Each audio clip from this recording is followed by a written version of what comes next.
Hey everyone, I'm Graham with GraflexParts.com. Today I'm going to walk you through the steps to both install and set the tension selector plate on Graflex SLR cameras. Knowing how to tension your own camera is a very valuable skill when dealing with equipment this old. That being said, there's an inherent risk when working on any of these cameras, and I'm not responsible for any damages you may cause when taking my advice.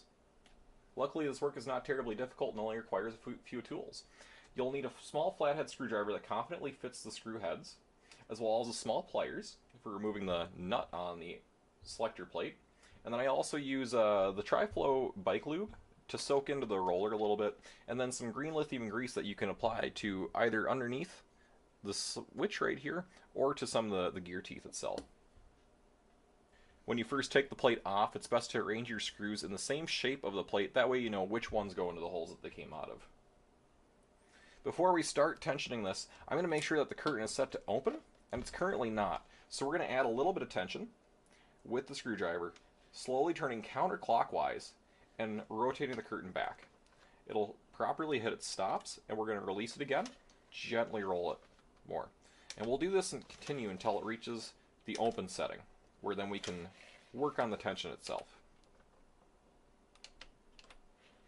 One more. There we are. You'll see I'll release the extra tension off of it. We'll set the camera back on side. Now, before we install the tension selector plate, we're going to remove the small capping nut, and this will expose the part that we'll set the tension with, which is this little shaft right here. We're also going to make sure that we set the selector to number 2.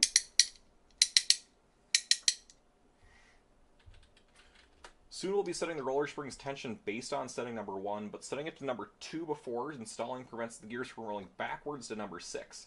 There's a locking/stopping tooth in the mechanism that will prevent it from rolling back over directly from 6 to 1, and this will cause a lot of trouble if you don't religiously follow this step when you're tuning the tension of your camera.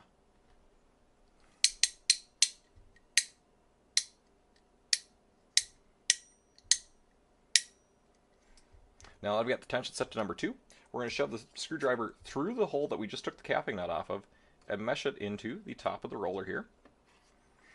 We're now going to give it anywhere from 8 to 12 turns. This kind of depends on the age of your camera itself, but we'll just count it out here. 1, 2, 3, 4, 5, 6.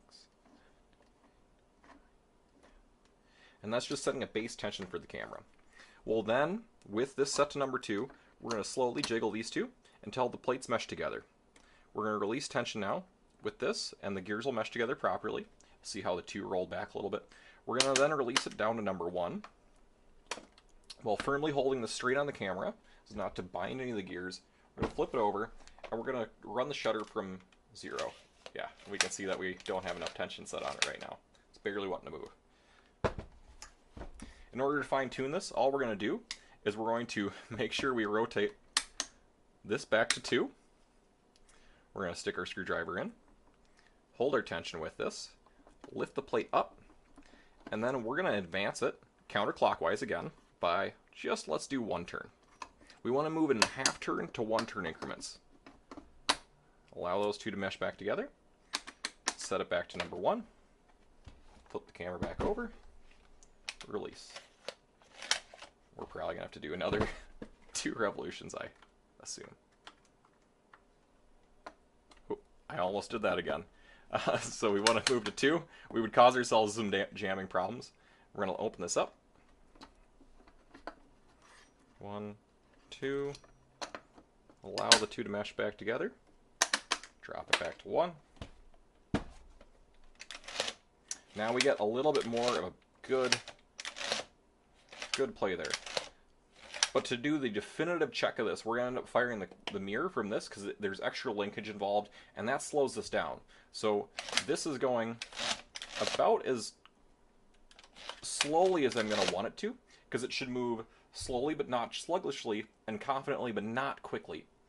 And this is moving at the pace I want it to, but it'll slow down with this. So we're going to rotate it back over. We're going to give it 1 more. 1, 2.